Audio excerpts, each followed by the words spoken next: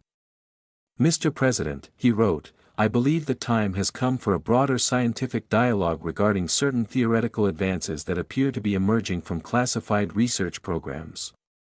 The potential benefits to humanity of these concepts are too significant to remain contained within narrow security parameters. The letter would prove pivotal in the ongoing debate about disclosure versus secrecy. April 1949. Washington, D.C. The North Atlantic Treaty was signed with great ceremony, establishing NATO as a mutual defense pact against the perceived Soviet threat. What the public didn't know was that parallel to this public alliance, MAGIC had expanded to include representatives from several additional Western European nations. Behind closed doors, the MAGIC Oversight Committee now included scientific and military representatives from 12 nations. Their debates had grown increasingly complex as the implications of Alpha's presence and the recovered technology became clearer. Our Soviet counterparts are accelerating their atomic program, reported Sir Henry Tizard, Britain's scientific liaison.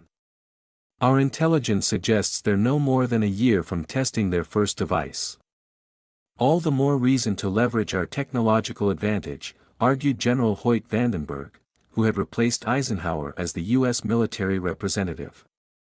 The propulsion advances alone could revolutionize our strategic capabilities. And potentially destabilize an already precarious situation, countered Dr. Lise Meitner, the Austrian physicist who had recently joined the committee. We must consider the global implications, not just military advantage. The debate was interrupted by the arrival of Dr. Bennett, who had been summoned to provide an update on her ongoing work with Alpha.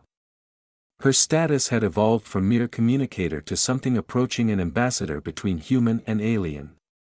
Dr. Bennett acknowledged Dr. Vannevar Bush, who chaired the committee. I understand you have concerning information from our visitor. Bennett nodded gravely. Alpha has shared a warning. The collective's long-range sensors have detected the approach of another vessel toward our solar system. The room fell silent. What kind of vessel? Vandenberg asked sharply. Alpha describes it as a monitor ship belonging to a civilization called the Centauri Compact, apparently a rival group to the collective. Alpha believes they've detected the energy signature from our nuclear tests and are coming to investigate. Hostile? Tizard asked.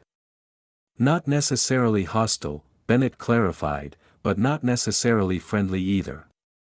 According to Alpha, the Compact takes a more interventionist approach to emerging civilizations.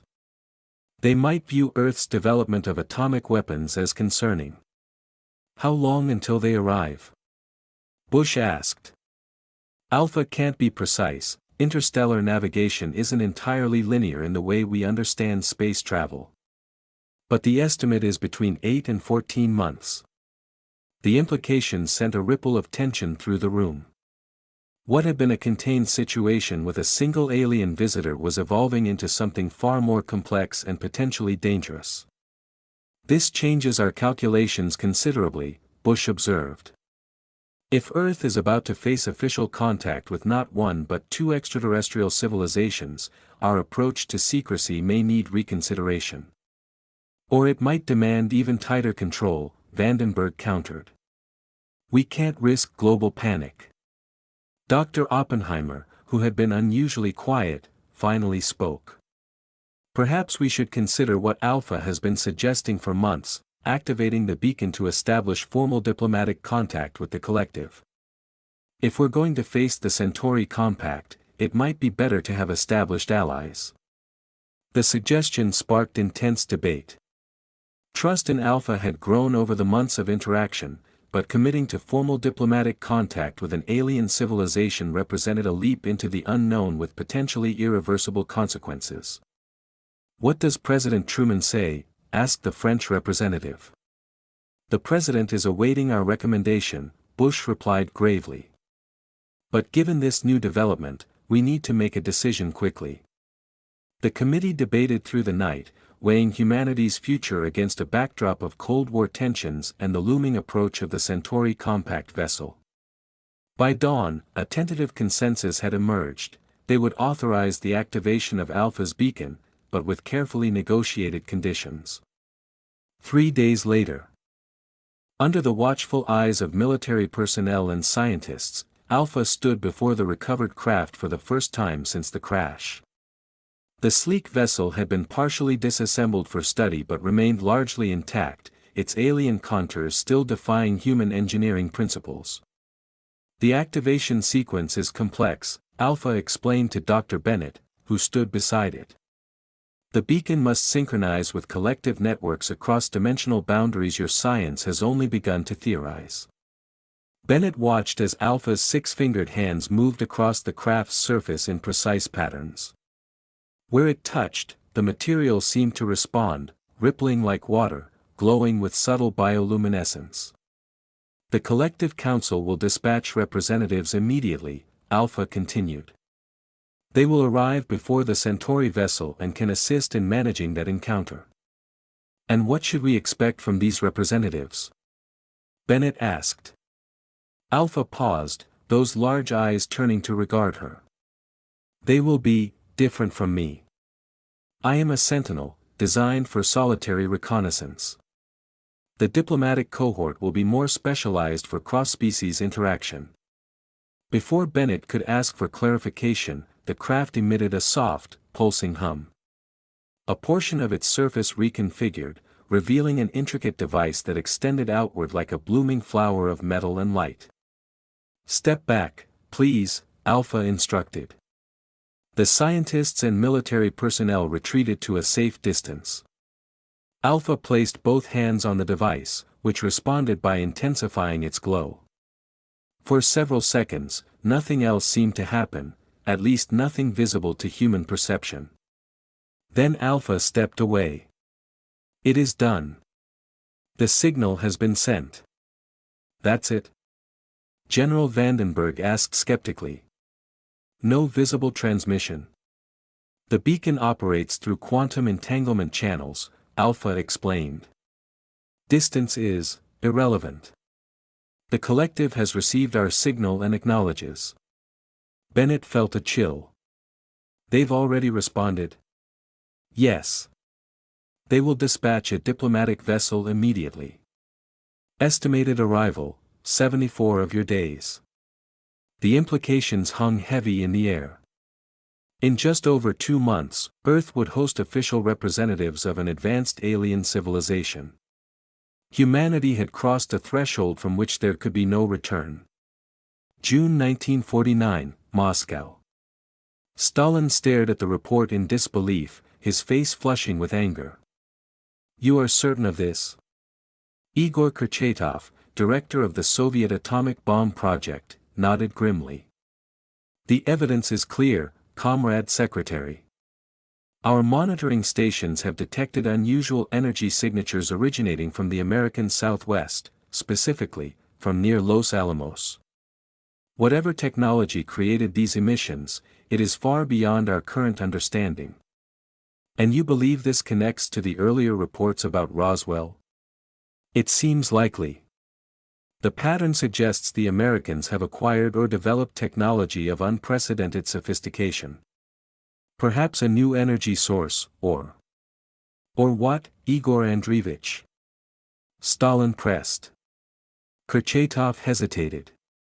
The readings suggest properties that defy our current understanding of physics. Some of my colleagues have suggested, though I hesitate to voice such speculation, technology not of terrestrial origin. Under normal circumstances, such a suggestion might have earned a scientist a one-way ticket to the Gulag.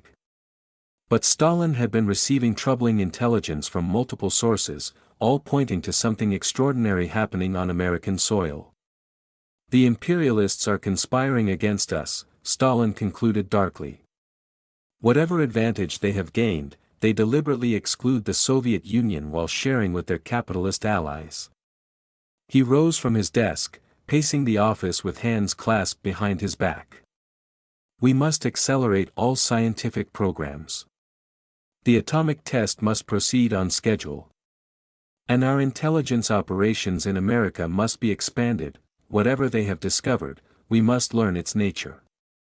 What Stalin couldn't know was that the energy signature Soviet monitoring had detected was Alpha's beacon, a signal that had not only reached the collective but had resonated across multiple dimensional boundaries, creating detectable disturbances in Earth's local spacetime. July 1949, Los Alamos. Dr. Bennett found Alpha standing motionless at the window of its quarters, gazing at the night sky. "You've been unusually quiet these past few days," she observed. Without turning, Alpha responded, "I have been monitoring global developments. Your world's political tensions escalate as the arrival approaches." "That's concerning," Bennett admitted. "The Magic Committee is struggling with how to manage the upcoming diplomatic contact. Some nations want to reveal everything to the public beforehand, others insist on maintaining secrecy." "There is another complication," Alpha said, finally turning to face her. "The collective vessel will not be the only arrival." Bennett felt her stomach tighten. "The Centauri ship?" "Yes. Their trajectory has accelerated. My calculations indicate they will reach Earth approximately 12 days after the collective delegation." "That can't be coincidence." "It is not," Alpha confirmed. "The Centauri compact has likely detected the beacon signal and adjusted their approach accordingly. They will want to observe, and potentially influence, Earth's first official contact with the collective." Bennett sank into a chair, the weight of the situation pressing down on her. "We're becoming a diplomatic battleground between two advanced civilizations, aren't we?" Alpha's expression shifted in what Bennett had come to recognize as its version of concern. "Your assessment is not inaccurate. Earth occupies a strategically significant position in this region of space. Your technological development has accelerated to the point where isolation is no longer viable, but your planetary political structure remains fragmented and adversarial. Making us vulnerable," Bennett concluded. "Yes. Divided civilizations are more easily influenced." The implication hung ominously in the air. "Alpha," Bennett said carefully, "in the months you've been here, you've shared incredible knowledge with us. But I can't shake the feeling there's something you haven't told us, something important about why the collective is so interested in Earth." Alpha was silent for a long moment, those large eyes studying her with unnerving intensity. Finally, it spoke. "There is a reason my craft was observing your atomic tests so closely. Earth possesses certain, unique properties. Rare mineral compositions, unusual electromagnetic field characteristics, and a specific positioning in relation to what you might call cosmic currents." "What does that mean?" "It means Earth has value beyond its biological diversity or emerging technological civilization. In cosmic terms, you occupy valuable real estate." August 25, 1949, White Sands Missile Range, New Mexico. The collective vessel descended from the pre-dawn sky with elegant precision, a sight that defied human expectations of spacecraft. Unlike the crude rockets humans had begun launching, this craft moved with silent grace, no flame, no vapor trail, no sonic disruption as it cut through the atmosphere. Its design resembled a series of interlocking rings that shifted orientation as it descended, catching the first rays of sunrise in iridescent patterns. Approximately twice the size of Alpha's crashed scout ship, it hovered momentarily above the designated landing area before settling gently onto the desert floor. President Truman, watching from a reinforced bunker 2 miles away alongside representatives from the Magic Nations, released a breath he hadn't realized he was holding. "My God," he whispered. Beside him, Winston Churchill, who had returned to power in Britain and insisted on being present for this historic moment, nodded gravely. "Indeed, Mr. President. We stand at the turning point of human history." Alpha, positioned closer to the landing site alongside Dr. Bennett and a small reception committee, straightened visibly as a portion of the vessel reconfigured itself, forming what appeared to be an entrance. "They come," Alpha said simply. 3 figures emerged, each similar to Alpha in basic morphology but with subtle variations. They stood slightly taller, their skin tones ranging from silvery gray to a deep blue-violet. Their movements displayed a fluid grace that made Alpha's already alien motion patterns seem almost human by comparison. Bennett felt a strange pressure in her mind, stronger than anything she'd experienced with Alpha. Images, concepts, and mathematical sequences cascaded through her consciousness at disorienting speed. "They're scanning us," she gasped to Alpha. "Yes. The emissaries are establishing baseline communication parameters.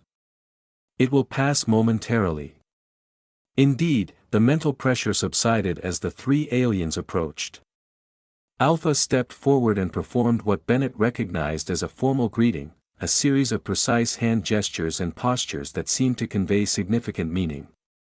The tallest of the newcomers, whose skin had the deep blue-violet hue, responded with similar movements before turning its attention to the human delegation. "Dr. Catherine Bennett," Alpha said formally, "I present Emissary Talon of the Collective Council." The emissary speaks for the collective in diplomatic matters. Bennett had rehearsed this moment extensively, yet found herself momentarily speechless before the alien dignitary. Talon's presence projected an almost palpable aura of ancient wisdom and power. "Emissary Talon," she finally managed, "on behalf of the nations of Earth, I welcome you to our world." The alien inclined its large head slightly. When it spoke, the words formed directly in Bennett's mind while a synchronized vocalization emerged, a harmonic blend of sounds that approximated English with an otherworldly musical quality. "We acknowledge your welcome, Representative Bennett. The collective extends greetings to Earth's nations and recognition of your species' emergence into the broader community of sentient civilizations." The formal diplomatic contact, the moment humanity officially became aware it was not alone in the universe, had been established. What followed was a carefully choreographed series of meetings and exchanges. The emissaries were escorted to specially prepared facilities where they met with increasingly senior human representatives. Each encounter was meticulously documented and analyzed, with Dr. Bennett serving as the primary liaison. 3 days after the landing, President Truman himself sat across from Emissary Talon in a historic summit. The conversation, recorded on multiple systems and witnessed by representatives from each magic nation, would be studied by human diplomats for decades to come.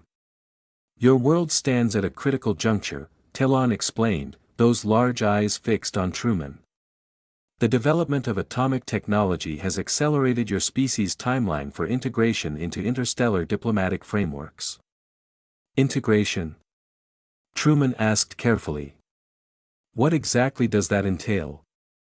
"Recognition of Earth as a developing technological civilization with protected status under collective oversight.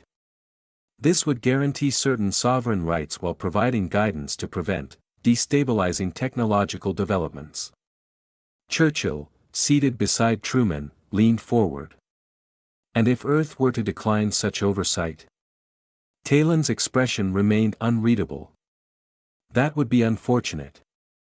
Without formal recognition and protection, Earth would be considered an unaffiliated world, potentially open to other forms of contact or intervention.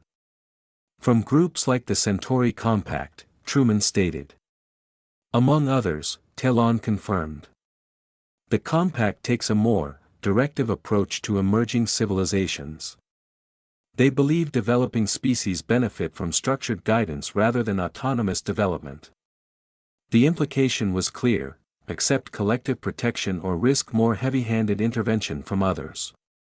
Earth was being offered a choice, but the alternatives seemed deliberately limited. Later that evening, in private consultation with his advisors, Truman voiced his concerns.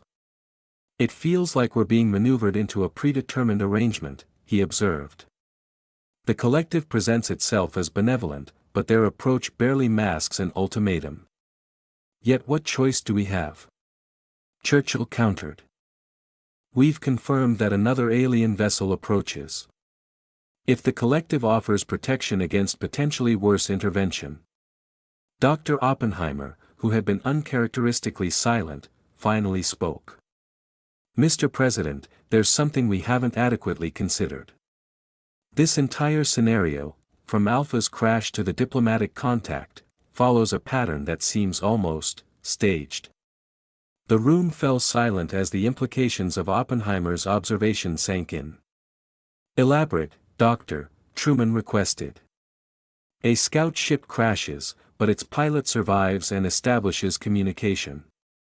It shares selective technology and warns of another, potentially less friendly alien faction. Then, conveniently, the collective offers protection just as this other group approaches." Oppenheimer shook his head. "In human diplomacy, we would recognize this as a calculated strategy." "You're suggesting the crash wasn't accidental," Secretary Forrestal said. "I'm suggesting we consider all possibilities," Oppenheimer replied carefully. "Including that Earth may be a game board for competing alien interests, and we're being manipulated to choose sides." August 29, 1949, Semipalatinsk Test Site, Kazakhstan. The first Soviet atomic bomb, RDS-1, detonated with a yield of 22 kilotons, comparable to the American bombs dropped on Japan. Stalin received the news with grim satisfaction, believing the successful test would help restore strategic balance. What no one in the Soviet leadership realized was the psychological impact the test would have on the collective emissaries, who detected the detonation instantly through senses beyond human comprehension. Emissary Talon requested an emergency meeting with the Magic leadership, its typically measured communication tinged with what Bennett perceived as urgency. "This development alters the strategic calculations," Talon stated. "A second Earth power has acquired atomic capability without the stabilizing influence of awareness regarding the broader cosmic context. The Soviet Union is a sovereign nation," Churchill pointed out. "Their technological development, while concerning, is their right. Your species' concept of national sovereignty is becoming dangerously obsolete," Talon responded. "The proliferation of atomic weapons among competing Earth factions significantly increases the risk of planetary self-destruction." "What are you proposing?" Truman asked directly. "Accelerated disclosure and integration.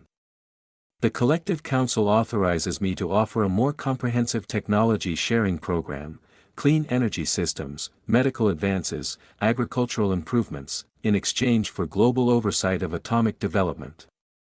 The offer was simultaneously generous and alarming. The technologies described could transform human civilization, potentially ending scarcity and disease. But the condition, what amounted to alien supervision of Earth's most powerful weapons, struck at the heart of national security concerns. Such a proposal would require consultation with all affected governments, Truman hedged. "Including those not currently represented in Magic." "Including the Soviet Union," Talon stated rather than asked. "Yes." The emissary was silent for a moment, those large eyes unblinking. "This complicates matters. Our analysis suggests the Soviet leadership would reject collective oversight." "Then perhaps your proposal needs reconsideration," Churchill suggested. "Perhaps," Talon acknowledged. "Or perhaps the current geopolitical configuration of Earth requires adjustment." The subtle thread in those words was not lost on anyone present. September 5, 1949, 70 miles above Earth. The Centauri compact vessel entered Earth orbit with less ceremony than the collective diplomatic ship, but with a more obvious display of technological superiority. Shaped like a perfect black sphere that absorbed rather than reflected light, it positioned itself in geosynchronous orbit over the northern hemisphere and simply waited. No communication. No diplomatic overtures. Just a silent, watching presence that Earth's primitive radar systems could barely track. Its arrival threw the already complex diplomatic situation into further disarray. The collective emissaries, clearly disturbed by the development, requested immediate authorization to establish a permanent diplomatic compound on Earth, a request that divided the Magic nations. We cannot allow an alien base on American soil without understanding the full implications, argued Secretary of Defense Louis Johnson, who had replaced Forrestal. If we decline, we risk losing the collective's protection just as this new group arrives, countered the Canadian representative. In the midst of this debate, Dr. Bennett made a disturbing discovery during her regular communications with Alpha. "You knew," she confronted the alien in private. "You knew exactly when the Centauri ship would arrive, and you knew what their strategy would be." Alpha didn't deny it. The Centauri Compact is predictable in their methodologies. They prefer observation before engagement. But you told us they would arrive after the collective diplomats. You manipulated the timeline to ensure we would establish relations with the collective first. Alpha's large eyes studied her with that unnerving, ancient gaze. Would you have preferred the alternative? The Compact does not request permission, Dr. Bennett. They impose what they believe is best for developing species. And the collective doesn't, she challenged. The collective offers choices. Limited, perhaps, by your perspective, but choices nonetheless. Before Bennett could press further, an urgent summons arrived. The Centauri vessel had finally initiated communication, not with the Magic Committee or any human government, but directly with the collective diplomatic ship. Within hours, reports arrived of intense energy signatures being exchanged between the two alien vessels, what some scientists described as technological shouting. Then, unexpectedly, the Centauri ship broke orbit and descended, not toward the secure facilities in New Mexico, but directly toward Moscow. September 7, 1949, Moscow. Stalin watched with a mixture of triumph and trepidation as the black spherical craft hovered above the Kremlin. Soviet air defenses had been ordered to stand down, a humbling acknowledgement that their most advanced weapons would be useless against the technology on display. "They have requested you personally, Comrade Secretary," reported Lavrenti Beria, his typically composed demeanor shaken by the unprecedented situation. "And they specified meeting here, not at a military facility?" "Yes. They were explicit, they wished to meet the Soviet leadership in its seat of power." Stalin straightened his uniform jacket, mind racing through calculations of advantage and risk. For months, Soviet intelligence had pieced together fragments of information about American interactions with extraterrestrial entities. Now, unexpectedly, a different alien power had chosen to make direct contact with the Soviet Union. "Very well," he said finally. "Prepare the Kremlin reception hall. And Lavrenti Pavlovich, ensure the meeting is recorded from multiple angles. History must know precisely what transpires today." The Centauri representatives were not what Stalin had expected. Unlike the descriptions of the gray-skinned beings from American intelligence reports, these entities appeared almost human, tall, pale-skinned humanoids with symmetrical features and eyes of such deep blackness they seemed to absorb light. Premier Stalin, the lead figure, spoke in flawless Russian. "I am Envoy Soreth of the Centauri Compact. We come with knowledge your Western adversaries have deliberately withheld from you."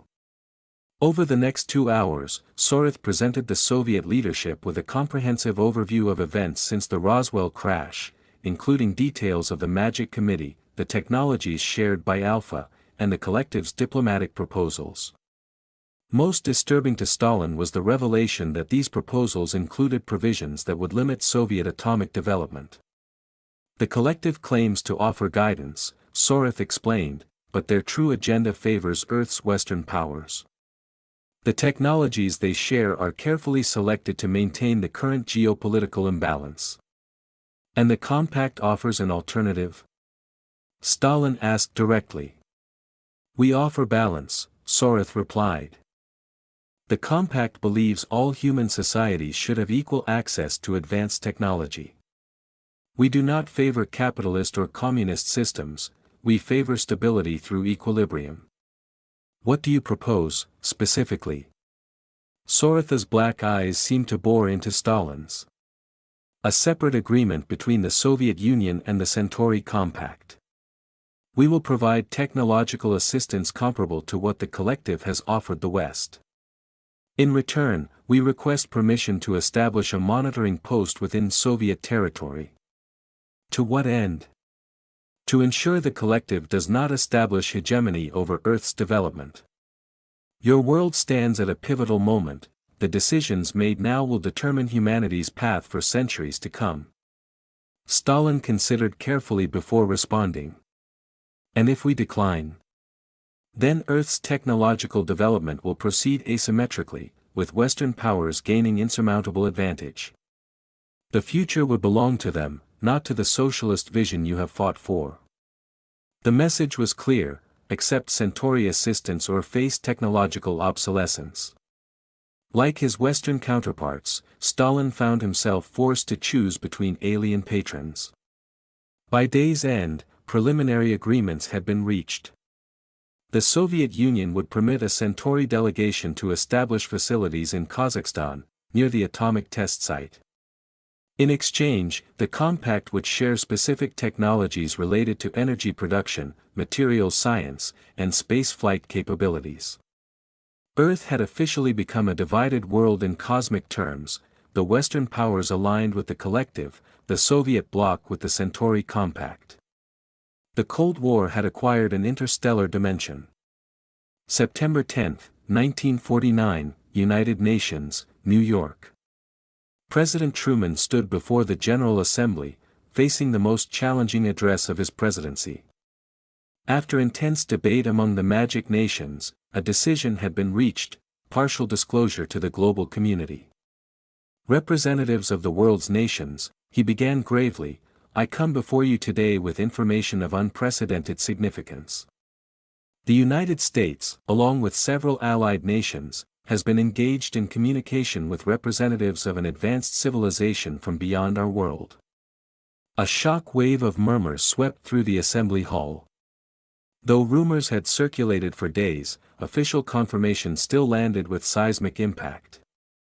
2 years ago, a craft of non-terrestrial origin crashed in the United States. Its occupant survived and established peaceful communication with us.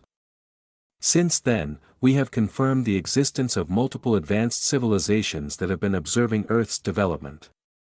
Truman paused, allowing the magnitude of the revelation to register. I must also inform you that one such civilization, known as the Collective, has established formal diplomatic contact with a coalition of nations including the United States. Another group, calling themselves the Centauri Compact, has separately established relations with the Soviet Union. The assembly erupted in a chaos of voices, shock, disbelief, outrage, and fear, all mingling in a cacophony that the Secretary-General struggled to control. When order was finally restored, Truman continued. We stand at a crossroads unlike any humanity has faced before. Our world has irrevocably entered a larger community of intelligent life. How we proceed, whether united in purpose or divided by ideology, will determine our place within this broader cosmic society. He outlined the proposed formation of a new United Nations body, the Office for Extraterrestrial Affairs, to coordinate humanity's response to this new reality. But even as he spoke of unity, the deep divisions were apparent. The Soviet bloc representatives sat stone-faced, clearly having received their own briefings from Moscow. As Truman concluded his historic address, he offered words that would be quoted for generations. We have moved beyond the dawn of the atomic age into an era even more profound, the cosmic age. The challenges before us are immense, but so too are the opportunities. Let us face this new chapter in human history not with fear, but with wisdom, courage, and a commitment to preserving the best of our human values, even as we embrace a future beyond anything our ancestors could have imagined. October 15, 1949, Los Alamos. Dr. Bennett found Alpha in its quarters, methodically reviewing Earth news reports about the global reaction to the disclosure. Humanity's response has been remarkably measured, Alpha observed as she entered. The predicted religious crises and social collapse have not materialized. We're more adaptable than you expected, Bennett replied, a hint of pride in her voice. Though the political ramifications are still unfolding. Indeed, the world had been transformed in the month since Truman's announcement. Stock markets had initially plummeted, then stabilized as the non-threatening nature of the contact became clear. Religious leaders of various faiths had issued statements ranging from cautious acceptance to enthusiastic embrace of cosmic brothers. And a new form of international alliance system was emerging, nations choosing alignment with either the collective or the compact. You never meant for Earth to remain unified, did you? Bennett asked directly. The collective and the compact, you're using our world as another front in your existing competition.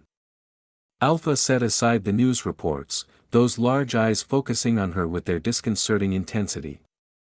Earth's division was pre-existing, it stated.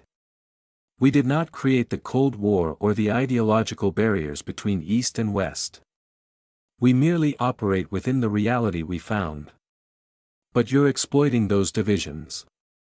Both sides are being manipulated into dependency on their alien patrons.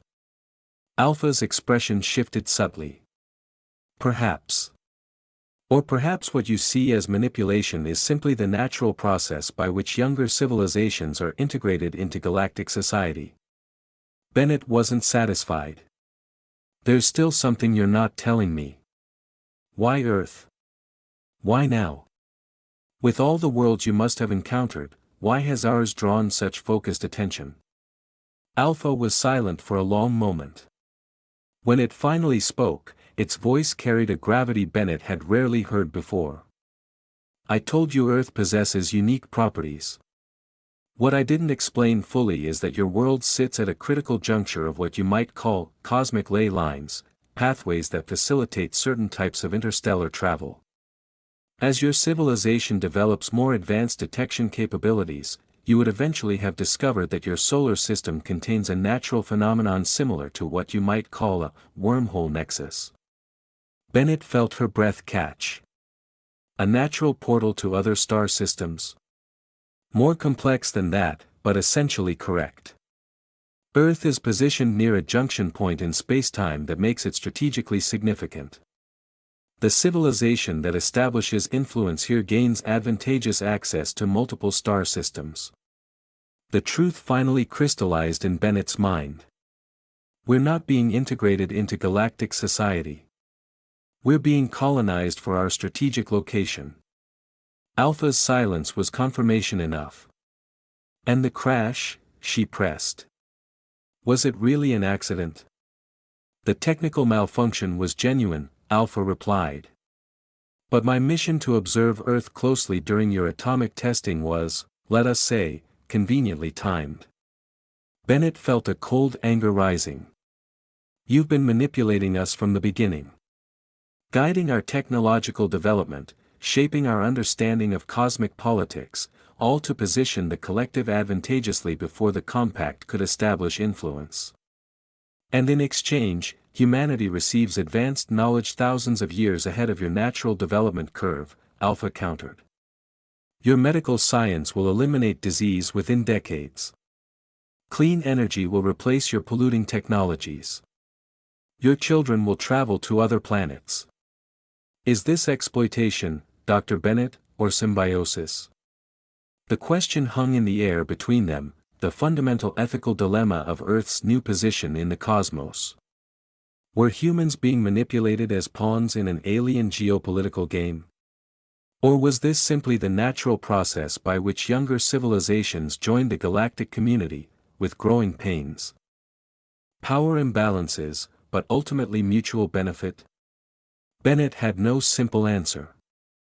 But she understood with sudden clarity that humanity's future would depend not on choosing correctly between alien patrons, but on finding a uniquely human path through this new cosmic landscape, maintaining independence even while learning from older civilizations. Whatever your intentions, she said finally, you've underestimated us. Humans don't accept anyone's vision of our future without question, not even benevolent aliens with advanced technology. Alpha's expression might have contained a hint of what Bennett interpreted as respect. Perhaps that, it said quietly, is precisely what makes your species worth the attention of the cosmos. Dr. Catherine Bennett stood on the observation platform at the newly completed United Nations Extraterrestrial Affairs Complex in Geneva, watching as spacecraft from both the Collective and the Compact performed a carefully choreographed aerial display, part diplomatic ceremony, part technological demonstration. The decade since first contact had transformed Earth in ways both profound and subtle. Cities now featured buildings with architectural elements inspired by alien aesthetics. New alloys and materials had revolutionized infrastructure. Medical treatments derived from extraterrestrial biology had begun to conquer humanity's most persistent diseases. Yet alongside these advances, human society retained its essential character, still divided by politics and ideology, still struggling with questions of identity and purpose, still uniquely human in its contradictions and aspirations. Quite the spectacle, observed Dr. Robert Oppenheimer, who had joined her at the railing. Now the Secretary-General of the United Nations Office for Extraterrestrial Affairs, Oppenheimer had become the voice of humanity's determination to chart its own course despite the competing influences of the cosmic powers. "They're still competing for our affection," Bennett noted, watching as the alien craft executed maneuvers impossible for human technology. 10 years later, and we're still a diplomatic battleground. With one critical difference, Oppenheimer replied. We're no longer simply reacting to their agendas. The International Space Agency's independent development of hyperspace theory proves we can learn without becoming dependent. He was right. Despite the carefully managed technology sharing from both alien factions, human scientists have begun developing original approaches to cosmic challenges, sometimes to the visible discomfort of their extraterrestrial advisors. Alpha sends regards, by the way, Bennett said. The Collective Council has finally recalled it for debriefing after all these years. Will it return? Unclear. I think its mission here, whatever the full scope of that truly was, is considered complete. They stood in silence for a moment, watching the aerial display conclude as the alien vessels ascended back toward their orbital stations. You know, Oppenheimer said thoughtfully, in Hindu scripture, Vishnu takes on a multi-armed form to say, "Now I am become death, destroyer of worlds."